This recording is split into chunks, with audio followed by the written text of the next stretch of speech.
تو دیکھیں آج اب ہم نے اس سے پہلے والے سبق میں آپ حضرات کو بتایا تھا کہ نماز کی دوسری شرط ستر عورت، ٹھیک ہے. تو اب ہم اس کو بتائیں گے ستر عورت کیا ہے، پھر اس کے مسائل کیا ہیں، اس کو کھل کے بتائیں، ٹھیک ہے. تو آپ حضرات بہت غور سے اور دھیان سے دیکھیں. جو حضرات اپنی نماز ٹھیک کرنا چاہتے ہیں، اردو پڑھنا چاہتے ہیں اور چاہتے ہیں کہ وہ کچھ مسائل سیکھ جائیں، تو وہ ہم سے جڑیں، ہمارے چینل کو سبسکرائب ضرور کریں، بیل آئیکن کو بھی دبائیں تاکہ روزانہ نیا سبق آپ حضرات کی خدمت میں پہنچتا رہے. تو ہم سبق شروع کرتے ہیں. بسم اللہ الرحمن الرحیم. نماز کی دوسری شرط، پہلی شرط ہم نے کیا تھی؟ طہارت، ٹھیک ہے. اب کیا ہے؟ ستر عورت. دوسری شرط ہے ستر عورت. اب ستر عورت ہے کیا؟ تو ہم یہاں پڑھتے ہیں، ٹھیک ہے. بسم اللہ الرحمن الرحیم. پہلے ہم ستر عورت کے معنی عرض کرتے ہیں. ستر عورت یعنی ستر یعنی چھپانا، اور عورت یعنی عورت سے مراد اور عورت کے بدن کا وہ حصہ جس کو کھولنا معیوب اور اس کو چھپانا لازمی ہے، یہ عورت کا معنی ہے. اور ستر کا معنی ہوتا ہے چھپانا.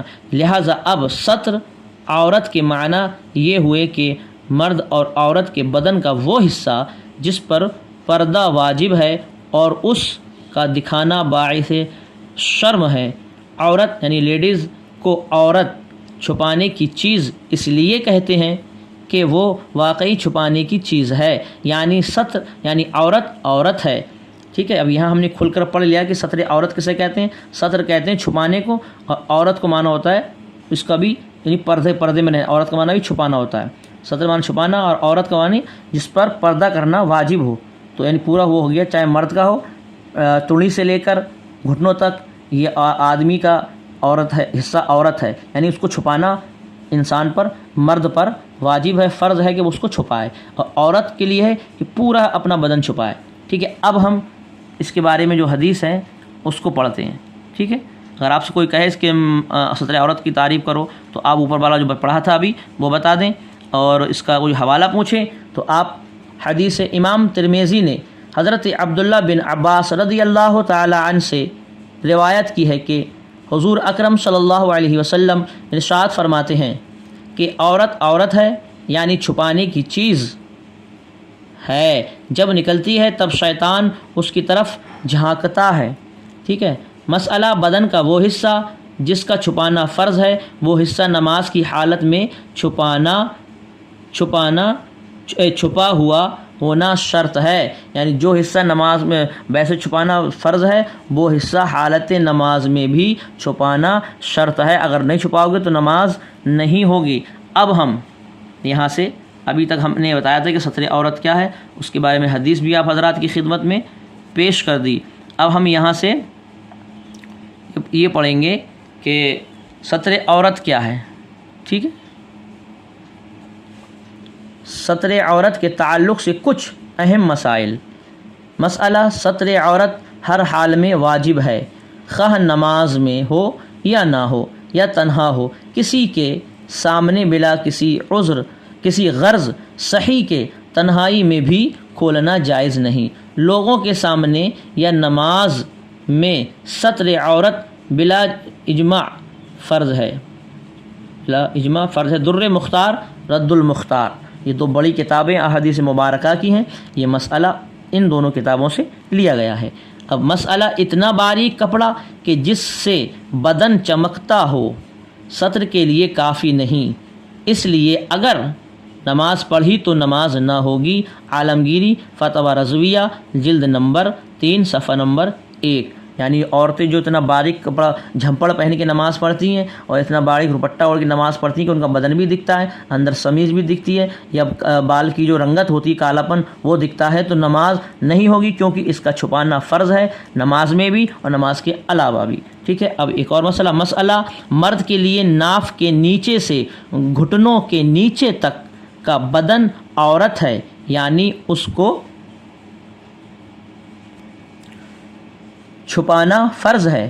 ناف اس میں داخل نہیں، یعنی تڑی سے نیچے کا حصہ، ٹھیک ہے. اور گھٹنے اس میں داخل نہیں، یعنی گھٹنے بھی اس میں داخل نہیں مگر گھٹنوں سے اوپر ناف کے نیچے تک.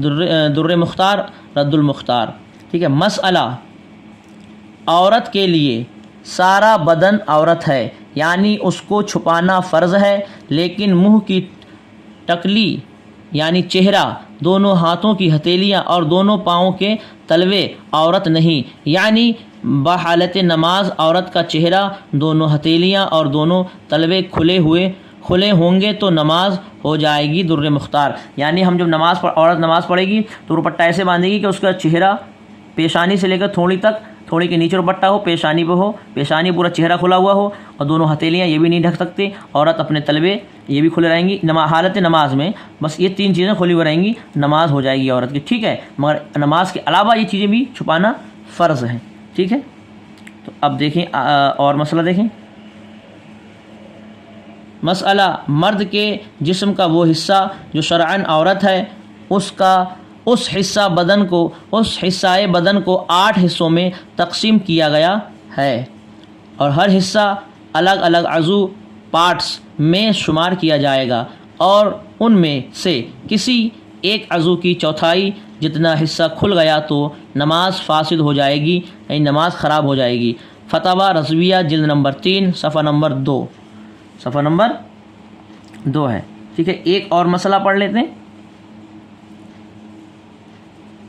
مسئلہ مرد کے بدن کے حصے سطر عورت کے جو 8 اعضاء ہیں وہ حسب ذیل ہیں۔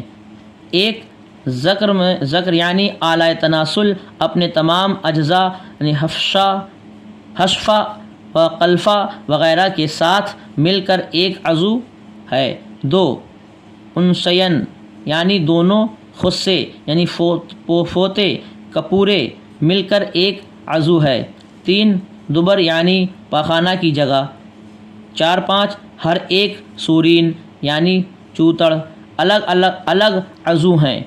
6-7 دونوں رانیں اپنی جڑ سے گھٹنے کے نیچے تک الگ عضو ہیں، ہر گھٹنا اپنی ران کا تابع ہے۔ 8 کمر بند کی جگہ یعنی ناف کے نیچے کے کنارے سے عضو تناسل کی جڑ تک، اور اس کی عضو تناسل کہتے ہیں پیشاب کی جگہ کو، ٹھیک ہے، اور جڑ تک اس سیدھا میں آگے پیچھے اور دونوں کروٹوں کی جانب سب مل کر ایک عضو ہے۔ فتاوی رضویہ جلد نمبر 3 صفحہ نمبر 2، ٹھیک ہے۔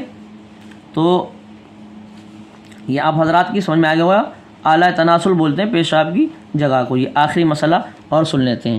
مسئلہ عورت کے بدن سے چہرہ، دونوں ہتھیلیاں اور دونوں تلووں کے علاوہ سارا بدن عورت ہے، یعنی اس کو چھپانا فرض ہے۔ اس کو 26 اعضاء میں حسب ذیل تقسیم کیا گیا ہے۔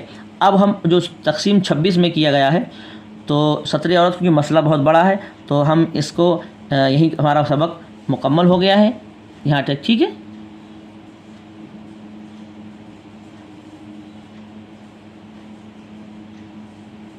تو یہ ہمارا سبق یہاں تک مکمل ہو گیا۔ انشاءاللہ اب اس سے آگے کا جو مسئلہ ہے یہاں سے ہم دوسرے سبق میں انشاءاللہ آپ حضرات کو سمجھانے کی اور پڑھانے کی کوشش کریں گے۔ تب تک کے لیے خدا حافظ۔